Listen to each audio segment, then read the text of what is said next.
The very word secrecy is repugnant in a free and open society. And we are, as a people, inherently and historically opposed to secret societies, to secret oaths, and to secret proceedings.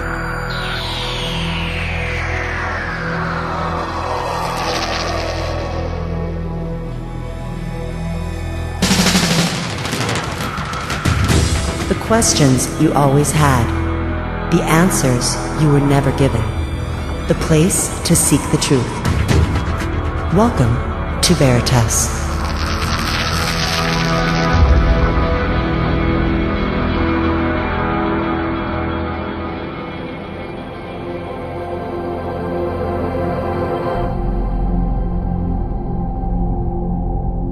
Greetings to everyone around the world, and a warm welcome to another edition of Veritas at veritasradio.com. I'm your host, Mel Fabregas, and I sincerely thank you for joining me once again. And if this is your first time or your truth journey brought you here, welcome home. And to listen to tonight's full interview, you know what to do by now. Just go to veritasradio.com and subscribe. You are what keeps us alive. You'll get your login immediately and you'll be able to listen to hundreds of hours of truth. And to upgrade your life, like I have upgraded mine, go to sanitasradio.com and listen to what we have to offer there. 2 radio programs, great information. And if you want to get in touch with me, want to be a guest on this show, have a guest suggestion, or simply have feedback, I always love to hear from you. Click on the contact button of our website. Let me begin this interview by stating that I have no attachment to the flat earth. I have no attachment to the oblate spheroid, and even to this sphere. If our home is any of these, so be it. I wouldn't be surprised of any. What I continue to be surprised and suspicious of are the people who continue attacking those who simply ask questions. I recently attended a conference that deals with the most open-minded topics you could possibly imagine. However, when it comes to the flat earth topic, it was a no-no. Look, I can't say I blame people for thinking this is the most absurd topic under the sun, or the firmament rather, but you open-minded people who discuss aliens, UFOs, reptilians who ruled the world, Bigfoot, and the rest of it, why do you continue telling us to stop looking into this? Those of you who study the pyramids and ancient civilizations, you venerate these ancient ones, and rightfully so. And some of these very ancient ones believed the earth was flat. Why do you then continue looking into their achievements if the notion of a flat earth is so absurd and it's what they believed? And those of you who continue writing to me saying the ancient ones knew they lived on a sphere, how did they know? Just because you see a sphere above you doesn't prove you are standing on a sphere. You can still play pool on a flat table and basketball on a flat court. At any rate, I digress. Tonight's special guest is a veteran of this program, so he doesn't need a formal introduction. Directly from Bangkok, Thailand, I'd like to welcome Eric Dubay. Hello, Eric, and welcome back to Veritas. Hey, Mel. It's great to be back here. I love your show. Always a pleasure having you back, and I'm glad that we're still talking after a year. A lot of people that I know have stopped talking about this because they just can't sustain, they just can't endure the attacks that they continue to receive from people from all over the world. But I have to tell you, some of the smartest people I know are discussing this in silence. Why do you think that is? Yeah, well, like you said, a lot of people don't want to touch this subject with a 10-foot pole, and a lot of those same people are the ones espousing aliens and UFOs and Bigfoots and all the other unprovable conspiracy theories out there, whereas flat Earth is a easily provable conspiracy fact, which blows away all of these other theories out of the water. Aliens, the spinning ball Earth, evolution, dinosaurs, a whole range of other things start to be blown out of the water when you realize the flat Earth truth. And so this is when what a lot of truth seekers don't want us going down this rabbit hole, because that does away with their paradigm. People like David Icke and his reptilians on the hollow moon. You can't have those if the moon is a translucent light, just a disk, immaterial that you can't land on, or Michael Tessarien's Atlantean progenitor aliens from Tiamat or whatever, all these supposed truthers that have their own myths woven based on things like aliens and the spinning ball planets and the infinite universe with infinite galaxies and all these supposed potential alien life that we have out there. A lot of their research goes down the tubes if the flat earth truth comes out. So there's a lot of resistance being met, both from the mainstream sheeple who've been taught that flat earth is something to be ridiculed and ridiculous, all the way to the alternative, whose narratives fall by the wayside if the flat earth truth is discovered. So the alternative media is picking up the slack here, bringing the real truth. That's what we're trying to do. Alternative, I guess. It's probably 4 or 5 layers. But another thing that's not that it bothers me, but I see this a lot. A lot of people who write to me and say, Mel, you're just wasting your energy. There are so many other important things that we should be discussing. And we do, folks. We've had Eric last year. We've had, a few other people. We have Jeffrey Grupp coming in a few days. These are people that I've had before who are talking about this, and I think we should listen. But why do they continue to say we have so many other problems? Why are you focusing on this distraction? Well, if they haven't looked into it at all, I can see how they would think that way. And I kind of thought that way years ago as well, that, well, it's just the shape of the Earth. What does that matter?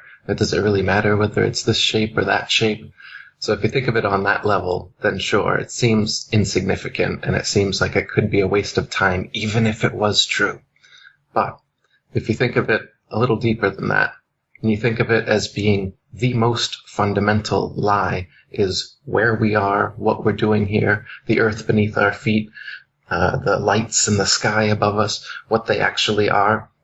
And if we've been lied about all of these, as well as the Big Bang and evolution and the way that we supposedly got here and the purpose we may or may not have in this nihilistic cosmology that they've presented with us, it becomes a big deal.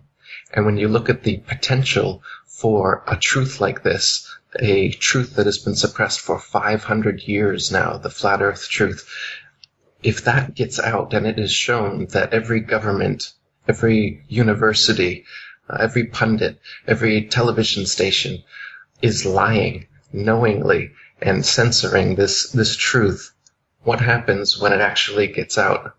The kind of restructuring of society and the system that truthers are looking for, that people know we need, is what can happen and what will happen and what must happen if this truth gets out. Because this is huge. It is the truth. I guarantee anyone who's never heard of this before, look into the flat earth. The earth is flat, just like it appears on the horizon. The earth is motionless, just as you feel motionless. Everything in the sky revolves around us, just as it appears if you look up and use your own eyes, your own senses. Everything that your senses tell you is what's happening. But you've been fed a false system. You've been shown CGI images with a ball earth with a horizon that curves. You've been shown more CGI images with a ball earth that spins. You've been shown planets that spin like billiard balls around each other in many different directions at many different speeds simultaneously. You've been shown all these things in CGI format. You've had Freemasons lie to you and tell you they've seen it for themselves, but you've never seen it for yourself. You've just been lied to and shown pictures, and you believe those. It's not science. Science, in fact, shows that the earth is flat and motionless, and there are hundreds upon hundreds of proofs and experiments that have been repeated throughout history for hundreds of years, but you haven't been taught them in school, because they don't want you to be taught that in school. They show you a spinning globe on your first day and tell you that gravity keeps water and buildings and people stuck to the bottom of that thing, and they repeat it until you believe it, your parents believe it, your grandparents believe it. 500 years ago, people were believing it. They even started trying to get people to believe it thousands of years ago, but it didn't pass until about Copernicus in 1500s when this really started to take shape. So The reason that some of the pseudo-truthers, so to speak, or just mainstream sheeple don't want this to get out and say that it's a distraction is because they don't know how far-reaching the implications of a truth this deep actually surfacing would be. It's like holding a balloon underwater. When you let go, that thing's just going to rush to the surface. The water's going to go flying, and that's what we need. It's exactly what we need. So that's what I'm working towards doing. In doing what I do, Eric, you become a lightning rod, and I'm sure you have become a lightning rod too. So here's another message I received recently from someone who says he has studied ancient civilizations, and he says they knew that the earth was round. So of course I asked him, can you prove to me that they said that? Well, they could get on top of the pyramids and see that every time they would get on higher steps, they could see farther and farther. What does this have to do with the round earth, if that's just perspective? Right. Yeah, Neil deGrasse Tyson was just on the Anthony Cumia show saying how at the Burj Khalifa Tower in Dubai, if you go to the top of it, the sun sets 2 minutes later than at the bottom, and that proves that the earth is a ball.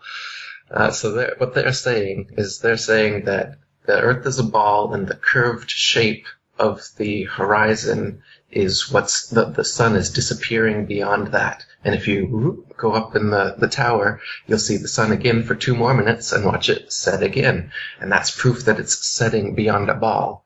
Yet if you go up there and you take video 360 degrees around you, you'll see the horizon's perfectly flat all the way around you, perfectly at eye level, and it rose with you at eye level right from the base of that tower to the top of that tower, as is only possible on a flat plane.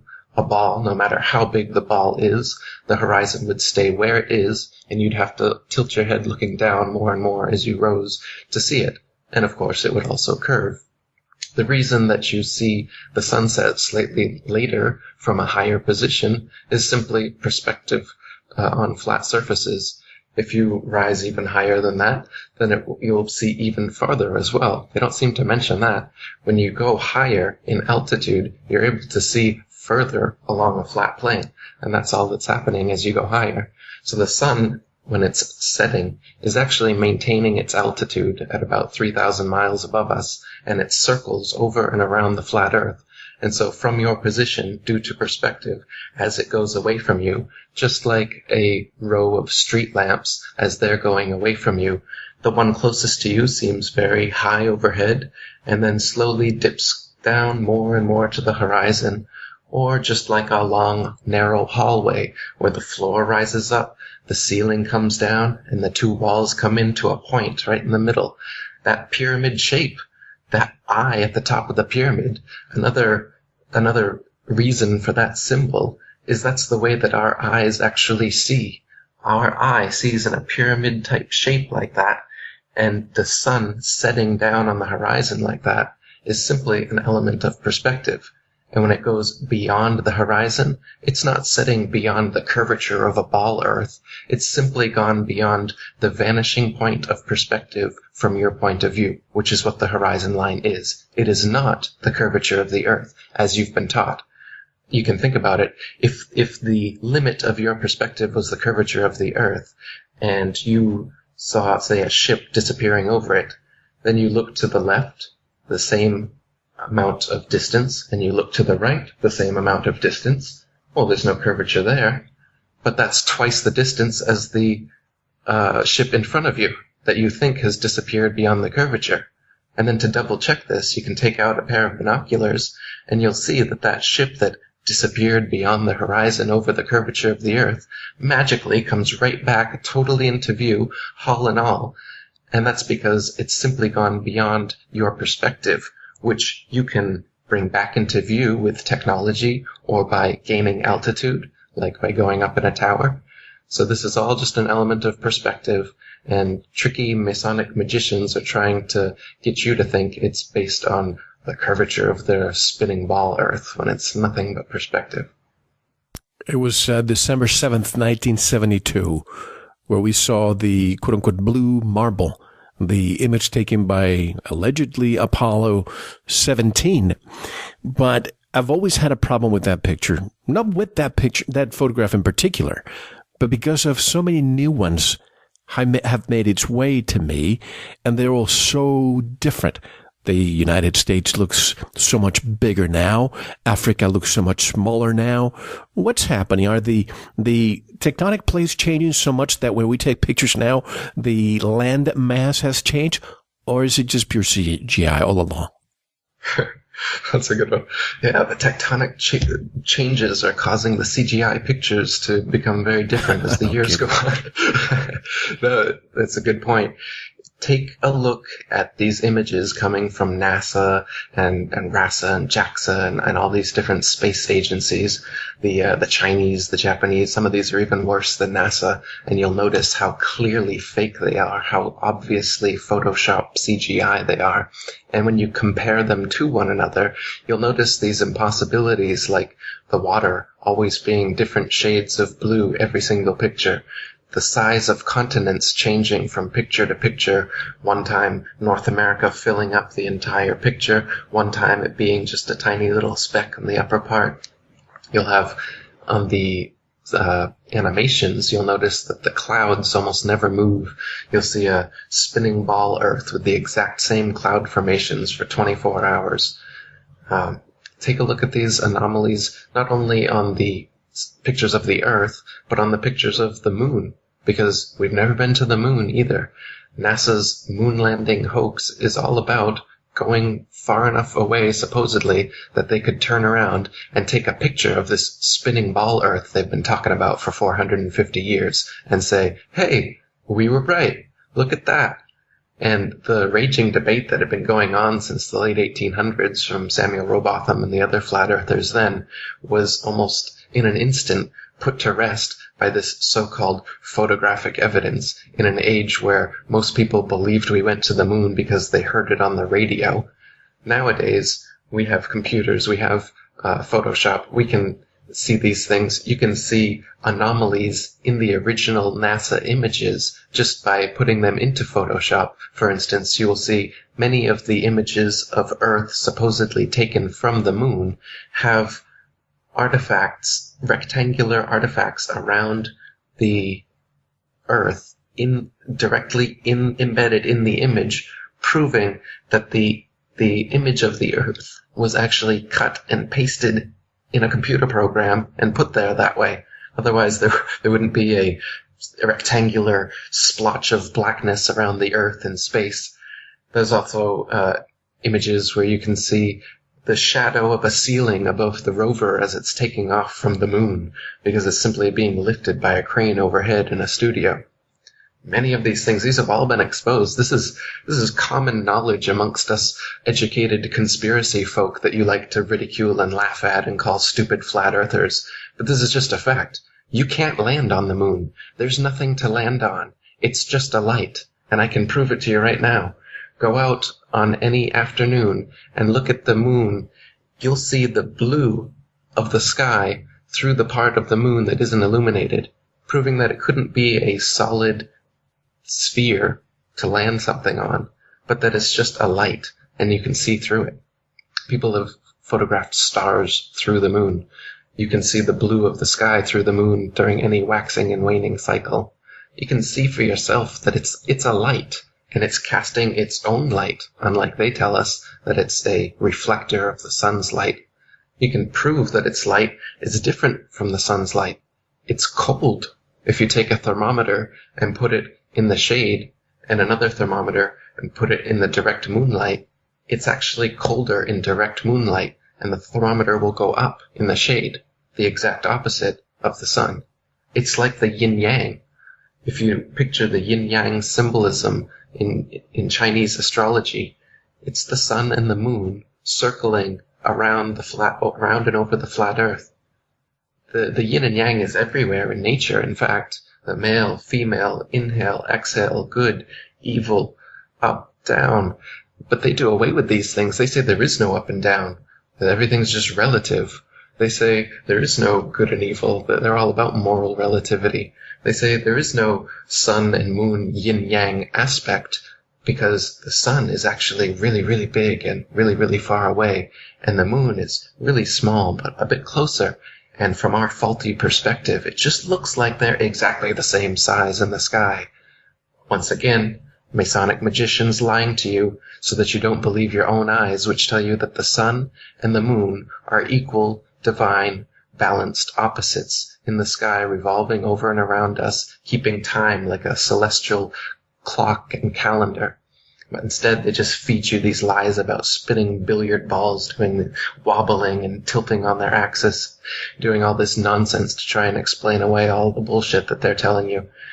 Everything you've heard, been taught about the ball Earth, all this wobbling and the tilting back and the spinning around the sun and the sun spinning around the galaxy, all these things, the ships disappearing over the horizon, these are all myths that you've been taught since school to weave in your head the idea that you do live on a spinning ball, even though there actually is no experimental evidence nor no sensory evidence to make you think that. Just teachers and NASA and textbooks and nonsense.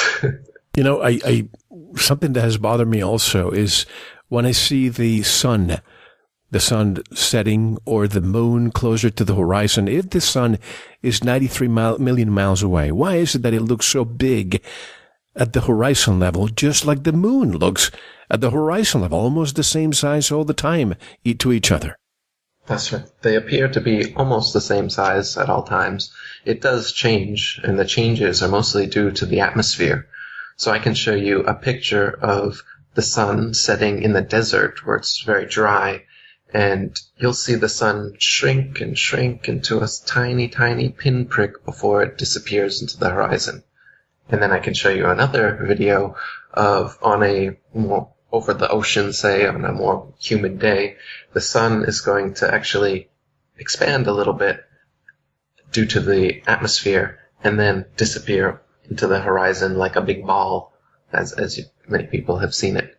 But either way that it disappears, whether it disappears into a pinprick before leaving the horizon or it expands and goes down the horizon, it's simply moving away from your perspective, as we talked about. It's not actually going down, just like a row of street lamps aren't getting shorter and shorter as they get farther and farther away from you. It's just an element of perspective. Anything operates this way. I wonder if we called a railroad, the actual rails, the manufacturer, if we asked them, do you factor in the curvature of the earth when you make them? And the answer is no. No, they don't. Canals, tunnels, railways, they do not have bridges. They don't have to factor in the curvature of the earth. The what bridges? The Golden Gate or the Punch Lane Bridge. I heard people say that. They say they factored in 2 inches for the curvature of the earth. That's one of the only ones I've ever heard people claim that they factored in curvature. But even the Suez Canal and all these different canals, railways, they admit that there's no allowance given for curvature. There's quotes in flat earth books for centuries from surveyors and engineers attesting to this. So, and of course that 2-inch one is a joke because the bridge is so long that the actual supposed curvature on their 25,000 mile circumference ball earth would be, I can't remember now, but many, many, many feet and not just 2 inches. So they can't even get their fake math right when they try to pretend that they factor in curvature. If we are spinning at 1,000 miles per hour, should most of the water, our oceans, cover the equator? Why is it that instead most landmass appears close to the equator? Shouldn't water be around the equator? Take a wet tennis ball and spin it. I guarantee you, folks, most of the water will move to the middle or the equator. Right. Yeah, their idea of a spinning ball and the actual alignment of things on the Earth doesn't fit too well. They try to say that it's an oblate spheroid, and that's to silence people that have objections like yours. Then show me a picture. Show me a photograph of the oblate spheroid. Oops! All our pictures are spheres. We'll get right on that. And then, of course, when you point out that you can see Polaris from the southern hemisphere, and that the southern hemisphere is actually bigger than the northern hemisphere, they say, well, it's a pear-shaped oblate spheroid bulges out under the pole, under the equator. Yeah, that's it. And once again, well, show me the pear-shaped oblate spheroid then. Now, all they've got are these clearly fake photoshopped CGI spheres. Not the oblate spheroids, not the pear-shaped spheroids that they tell you about to try and cover up all these refutations that people come up with. But that's what you get. And of course, not only would, on a spinning ball, would everything gradually come towards the center, but also it would just fly off.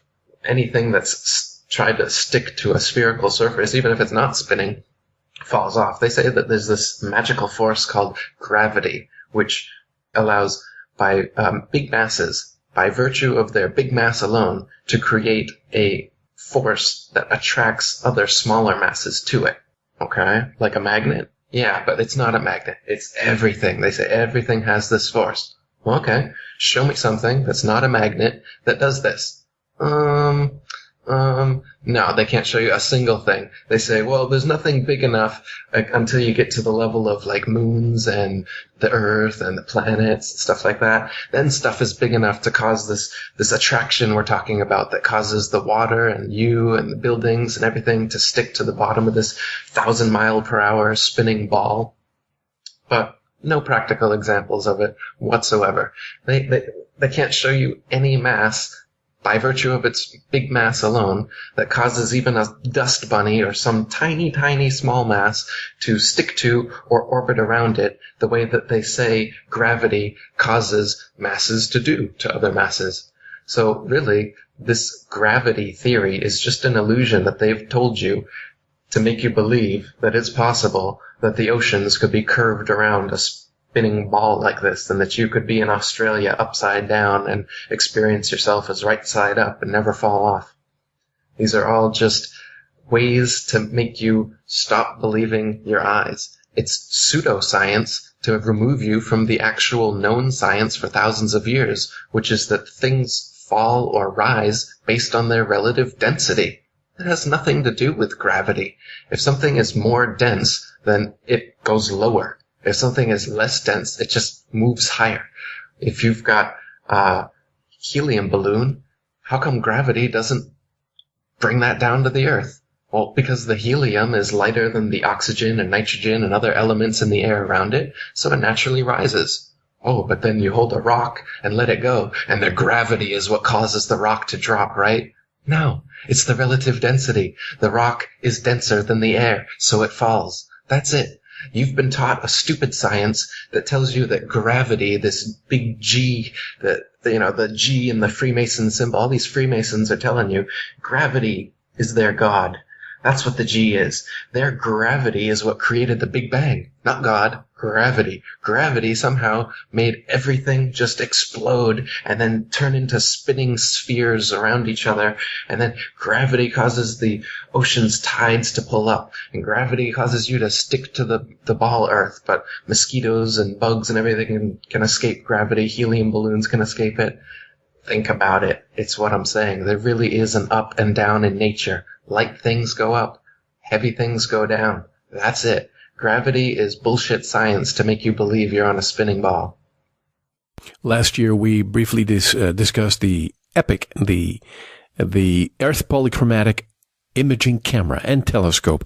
You know, that little image that makes NASA feel so smart. I got to tell you, folks, I think the powers that want to be, they want to have intellectuals. They want to bring them to their colleges and universities, give them PhDs so they can be brought to their silos.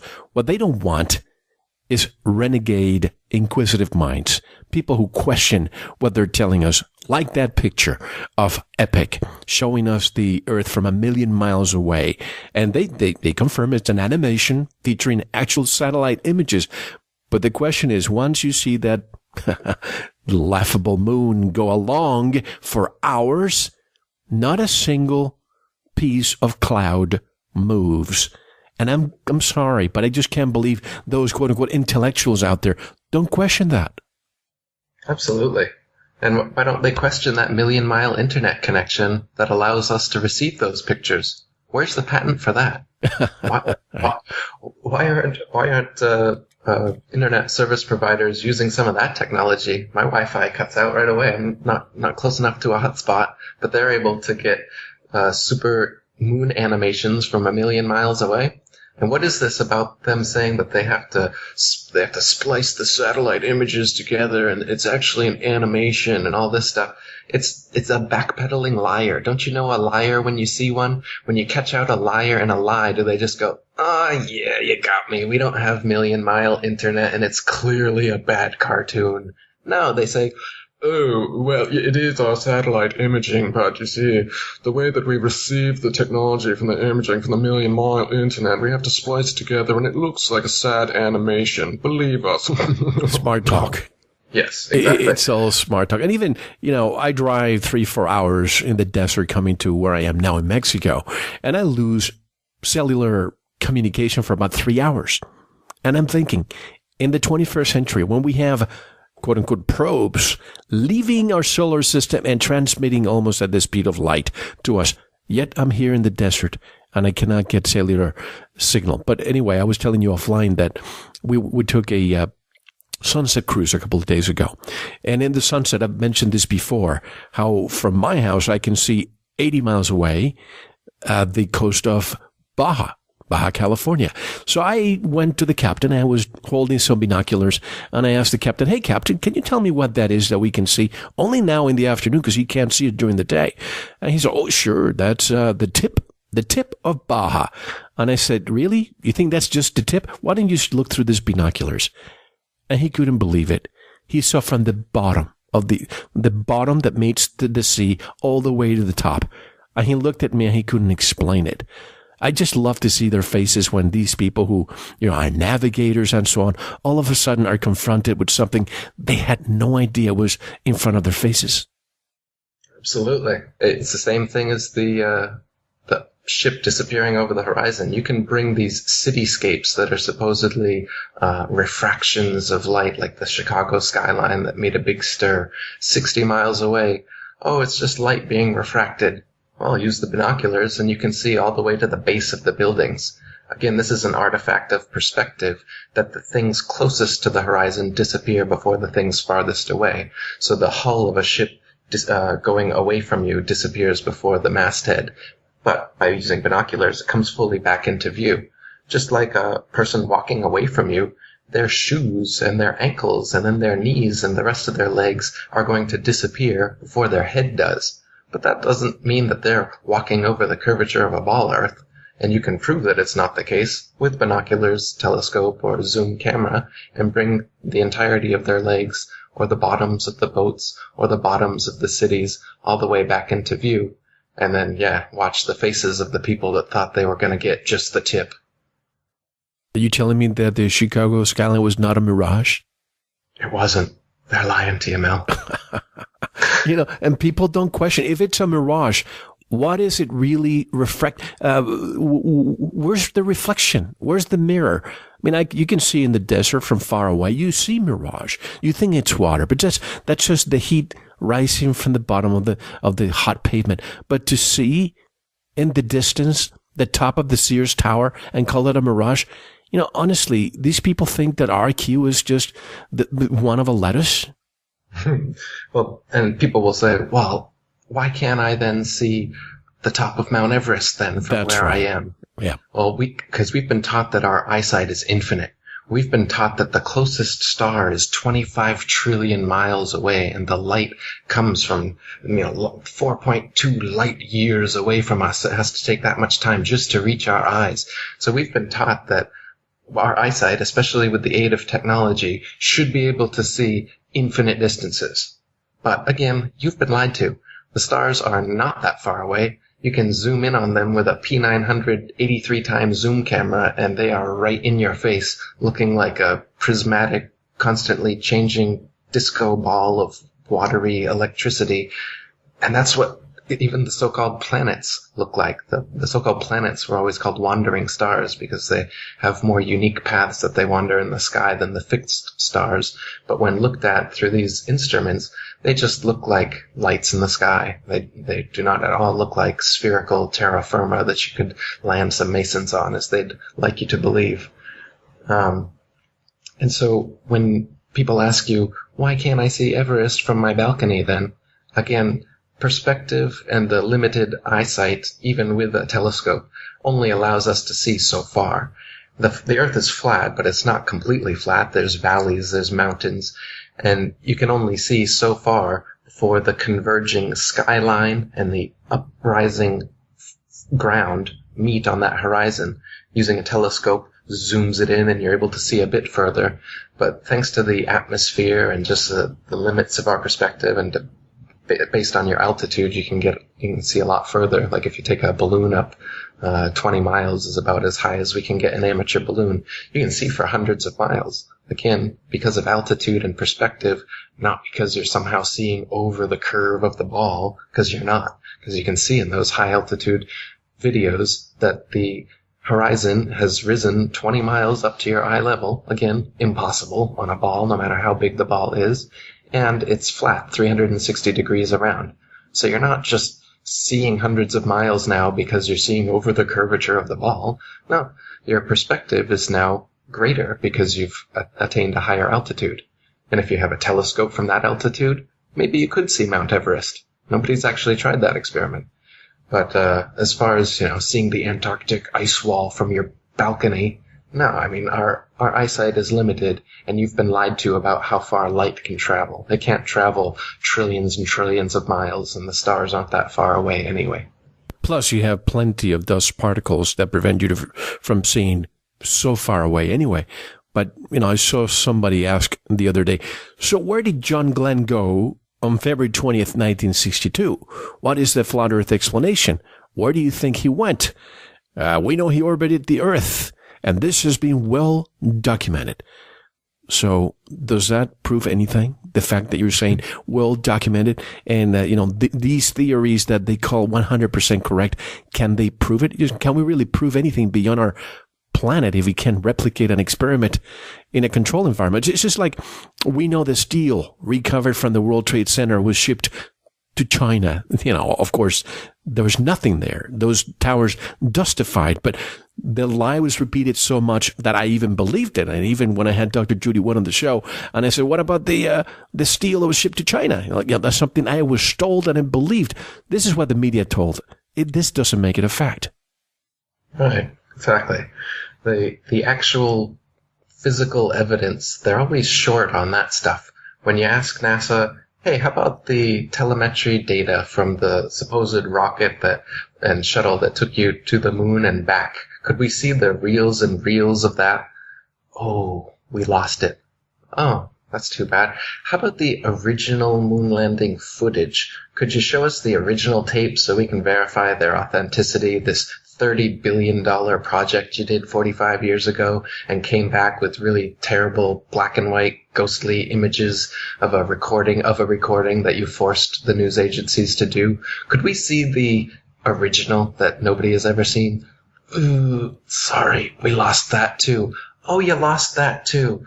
Oh, hey, we killed Osama bin Laden. Really? Could we see the body of that guy you've been traipsing through Iraq and Afghanistan, causing all these wars? Could we see the body?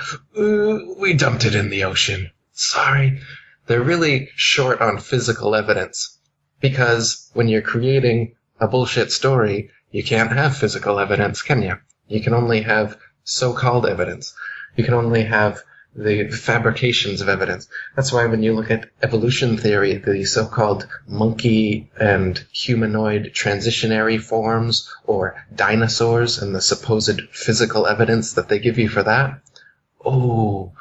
actual dinosaur bones? Well, the actual dinosaur bones, we keep those under a lock and key that no one in the public can ever or has ever seen. And instead we give you plaster of Paris molds that we assure you come from the original bones that you've never seen, but they are there. And as for Lucy and these Neanderthal man and all these other supposed transitional species, yeah, sorry about that, but it's just human bones mixed with ape bones, and we've been doing this for 150 years now, being exposed regularly, but we just keep doing it. And the great lie, if you just keep telling the same lie over and over again, even if all the physical evidence has been exposed as nonsense, they'll start to believe it just by the sheer weight of the propaganda. So as a truth seeker, I recommend people ask these questions and look for the physical evidence. Look for, aliens. Oh yeah, show me physical evidence of an alien. Still nothing. How many type in aliens? We must have millions and millions and millions of hits and people contacting aliens and all this stuff. Physical evidence, please? None. Okay. These kind of things are where you have to look. And that's where the flat earth is. It has reams of physical evidence. My latest book is 200 Proofs the Earth is Not a Spinning Ball. I came up with 200 because William Carpenter came up with 100 back in the 1800s, and I wanted to double it. Somebody else could double mine. When you're dealing with the truth, you can come up with as many proofs and experiments and evidence as you want, and that's what you're going to find for the flat, motionless Earth. And again, this is why they don't want you using this method of discernment. They want to keep you in la-la land based on testimonials and hearsay. They don't want you doing actual science, looking for actual physical proof of things, because that's when you really start to get to the bottom of these hoaxes. I'm just laughing because I've said it many times for years that my wife is in a totally different wavelength than me when it comes to all of this. Like the captain the other day, when I asked him the question, she knew why I was asking. She was rolling her eyes. Or we went in, a few months after we did our interview, and we discussed a little bit of the dinosaurs, which I'd like to discuss more later. But we went to the Museum of Natural History in New York back in October or November. And my wife and my daughter went with me, and I asked two curators in front of them. And I said, are there, because they have a bunch of dinosaurs, they're huge, the size of buildings, right? So I went to them and I said, are there any real ones here? Any of the bones real? And my wife was like, how dare you ask that question? They are real. Look at them. And both of them said, no, sir, those are, as you say, plaster. And I said, what's the reason? Why can't you just, because of the elements, and we don't want people touching them, even though they have, ropes around them. You can't touch them. But just to avoid the historical value, we need to put them away somewhere. And I'm thinking, where the hell do you have these huge bones? Where's the warehouse? I like to go see. So do they have real bones somewhere? No, I mean, even longtime paleontology students have come out saying that they're trying to get a glimpse of these, but because they were critical of the establishment, they aren't allowed to see them either. Basically, it seems like unless you're indoctrinated enough, or unless you've been brought into the secret societies and told the truth anyway, that you're not going to get into the higher echelons of this kind of stuff anyway. So, people like Neil deGrasse Tyson, he knows the Earth is flat and motionless. He's a Freemason, and he's doing a job, an acting job, where he propagates this deception onto you guys. And the high-level dinosaur people, it's the same thing. They know that dinosaurs don't exist.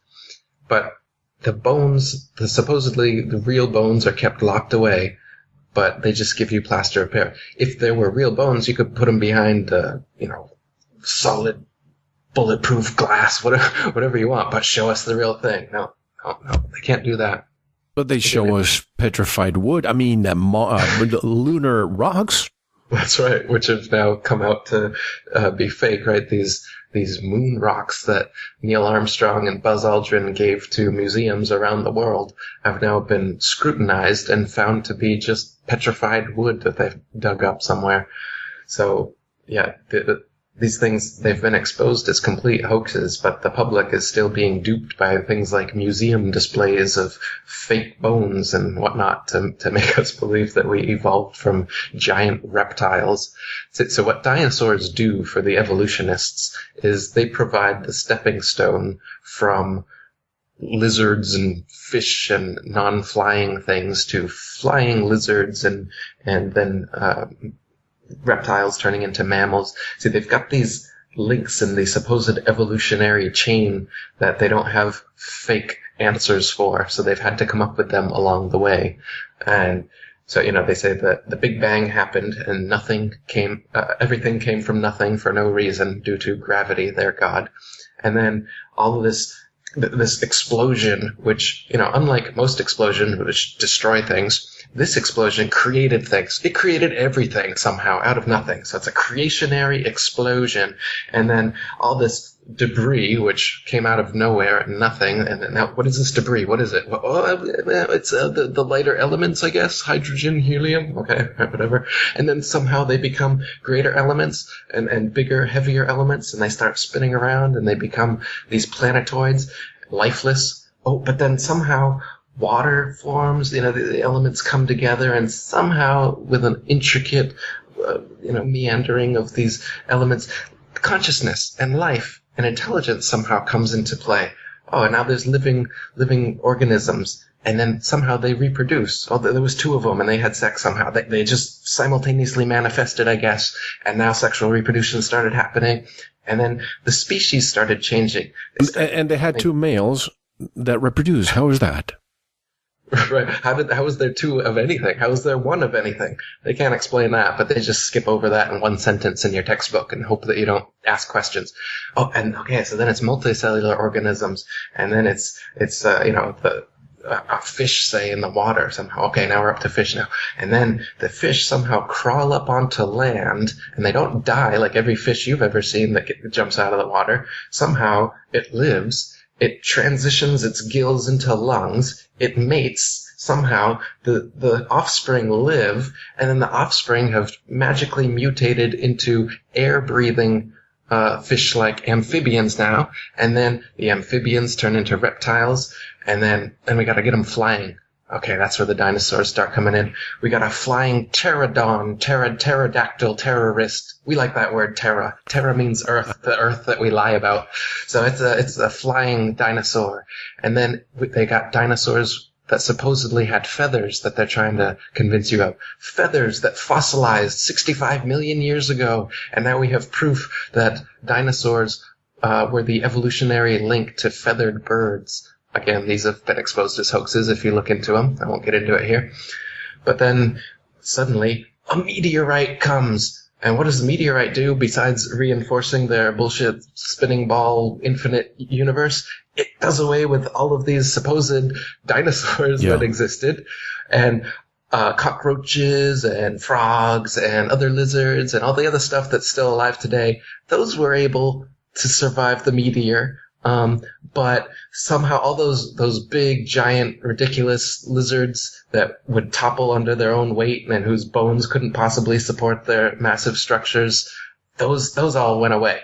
Except for some bones which paleontologists find, not normal people, not everyday people tripping over them for thousands and thousands of years, but just interested parties for the past 150 years, the first dinosaur bone discovered shortly after the idea of evolution was introduced.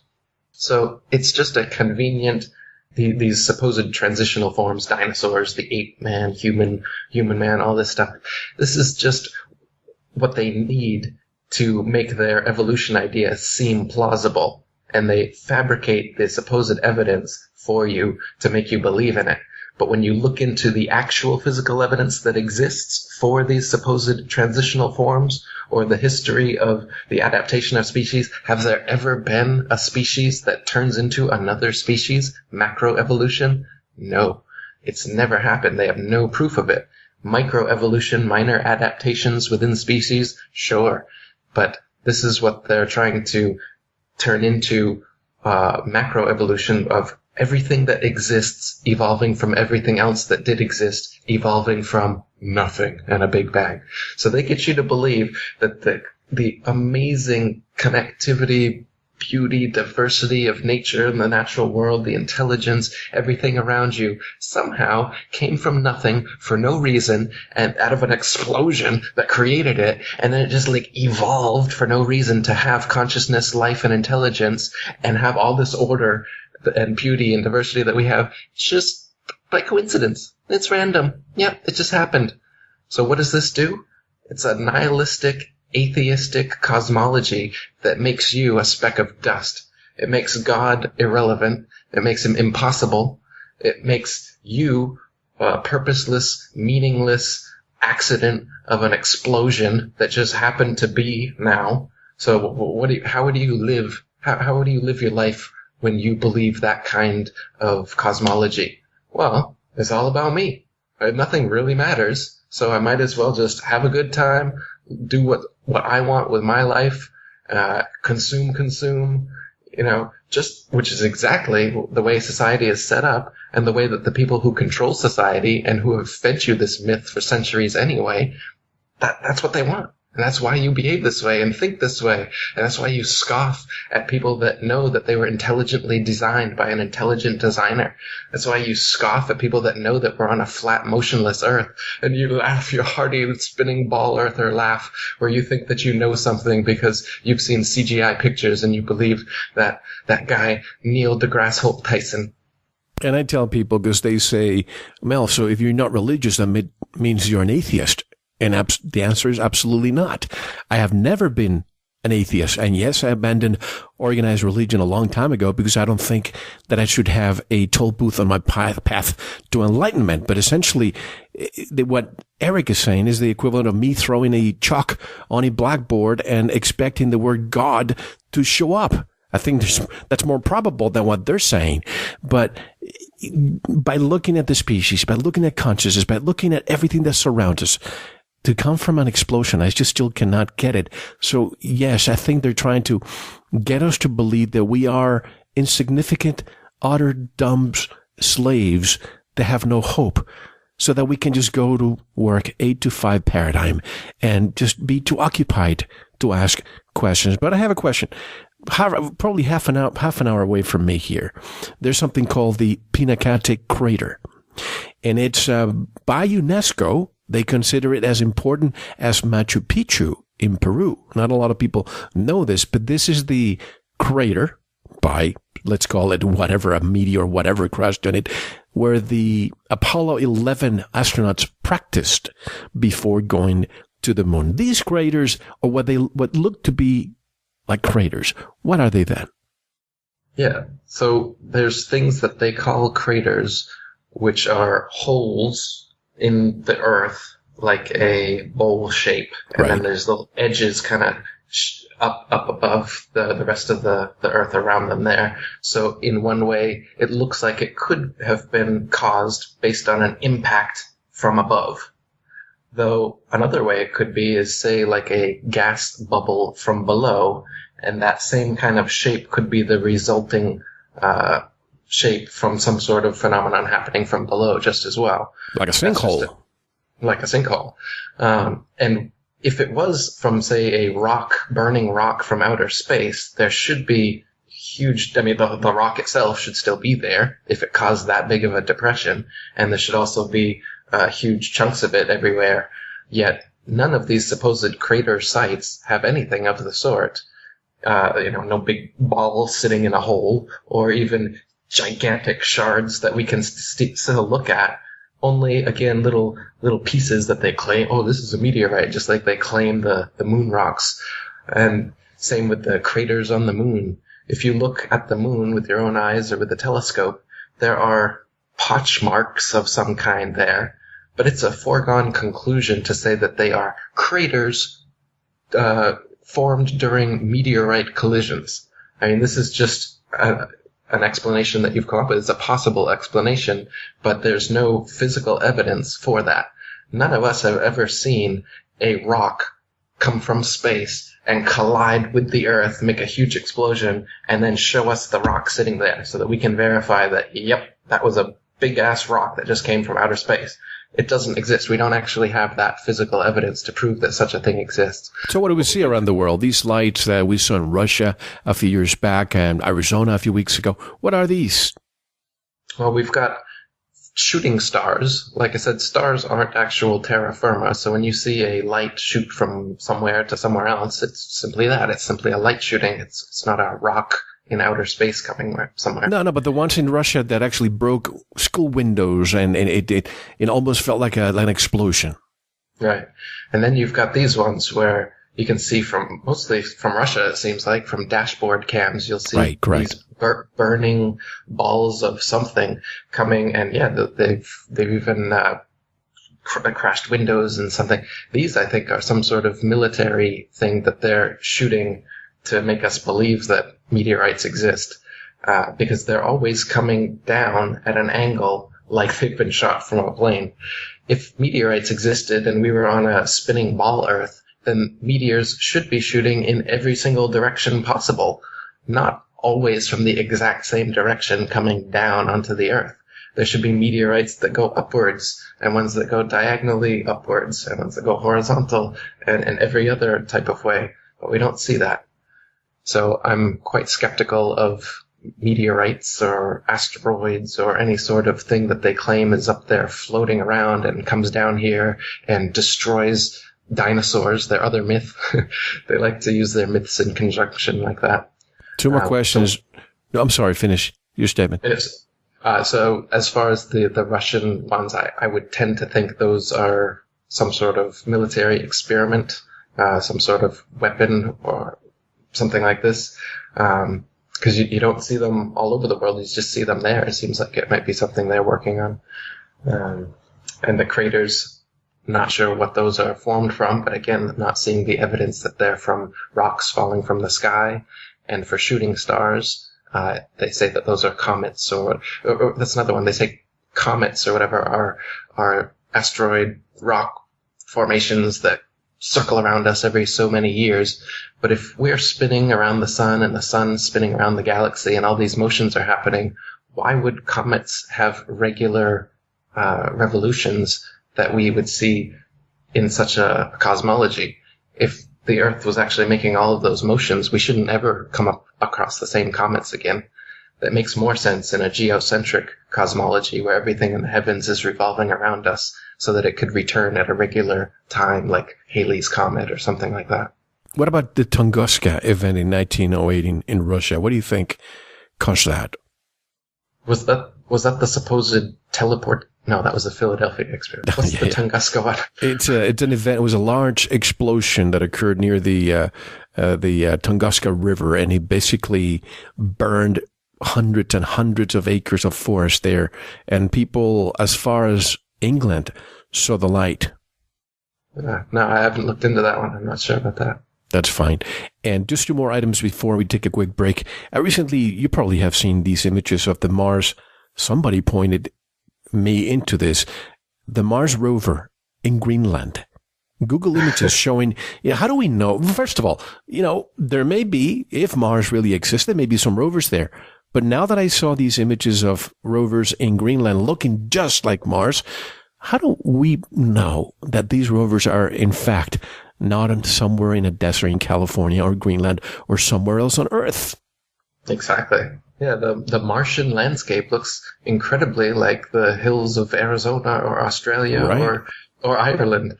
Yeah, and if you just remove the red tint that's been added to these pictures in Photoshop, you'll see it looks exactly like the Earth. And it's just been After Effects to make it look kind of alien, as they do. But yeah, all the Mars rover shots, I mean, some of them are just straight up animations. They're not even video. The video are all filmed here on Earth, just like the moon supposed landings. You can see that they use the exact same backgrounds over and over and over again on the different missions, and on the same missions where they say that, today we're 5 miles from where we were yesterday, and then you line up the mountains and the hills in the background, and they match exactly. They overlay perfectly, showing that they're in a relatively small studio, having to use the same backdrops over and over again, but shooting them from different angles and from different distances to try and give the illusion that they've covered great distances on the moon.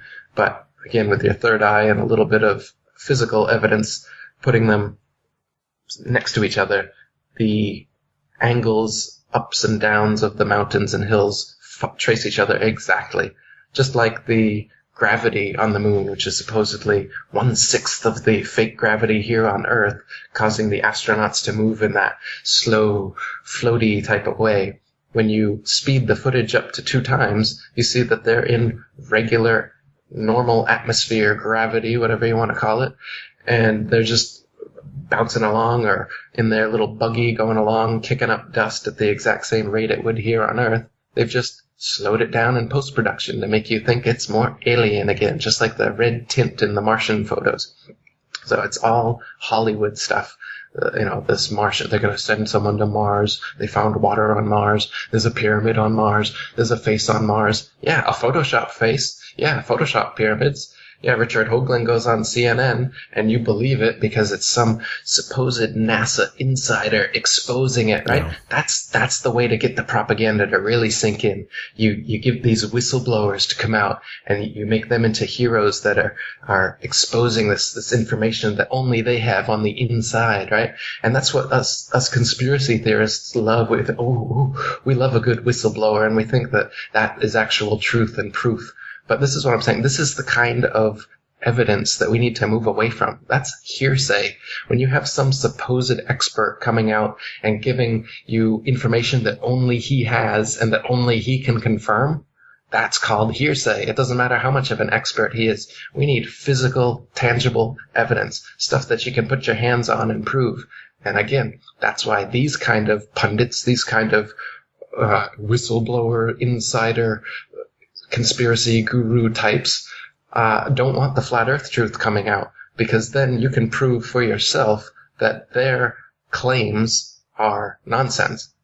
And, the cat's out of the bag. The flat earth is the cat getting out of the bag, and they really don't want this one to get out. That's why the subject is so full of shills and trolls and nonsense, like the Flat Earth Society and other fake flat earthers that come in and give fake arguments and give fake flat earth facts to make the idea of flat earth seem impalatable to people and to seem ridiculous, so they don't want to discuss it and research it, and to think, like you said, that it's irrelevant. What does it matter what the shape of the earth is anyway? As you've been listening to us talking for the past hour, you can see how it's very relevant, and how there's a huge myth of what and who we all are interwoven into this. And when that is brought down, this whole myth is brought down, and there's a whole new worldview that comes clearly into view, which shows that you were purposefully, intelligently created to be this way, as was the whole earth. And it's obvious. You've been blinded from that obvious truth to think some nonsense that everything could come from nothing for no reason and create everything that you see before you. You've closed your eyes to reality and opened your ears to Freemasons. That's it. That's all that's happened. And when I think of Lenin, I think of his quote, "The best way to control the opposition is to lead it ourselves." So even with, I keep putting the metaphor of the comparison with 9/11. You see on TV, you see certain people that come on TV, the mainstream media, to discuss how there was a demolition that day or blah, blah, blah. There are certain control oppositions that are allowed to speak to really, truly derail you. But the real ones, like the work of Dr. Judy Wood, you'll never see her on the mainstream media, because that is the scientific work of somebody with double, triple PhDs, with mechanical engineering, with interferometry. That is somebody who you want to analyze what happened. Everybody says, I want a new forensic investigation. Well, she already did it, but nobody wants to listen. So one last point before we take the break. This is Eric from the Daily Mail. On October 13th, 2015, a China Airlines flight landed in Anchorage, Alaska, with an extra passenger after an expectant mother gave birth to a baby girl more than 8 weeks early. The Bali to Los Angeles flight was forced to make an emergency landing on Thursday after a Taiwanese passenger's water broke 6 hours into the 19-hour journey. So, folks, get out your globe, and you will see that there is no way that Anchorage, Alaska, was anywhere near the route of the flight, which could have just easily continued its path straight to Los Angeles or landed in Honolulu. However, on the Flat Earth map, the same one that matches the UN flag, Anchorage, Alaska, is very near the route. And I'll take your comments on the other side, and we have so much more to discuss, including the dinosaur hoax. Eric, how can people buy your books, learn more about your work? Come to my website, atlanteanconspiracy.com, or the International Flat Earth Research Society forum at ifers.ace.st. My books are available on lulu.com as well as Amazon and most other major providers. You should be able to find everything, links from those three sites. Great, folks. Don't go anywhere. Eric Dubay, directly from Bangkok, Thailand, will be back with us for another hour. This is Mel Fabregas, and you're listening to Veritas. Don't go anywhere.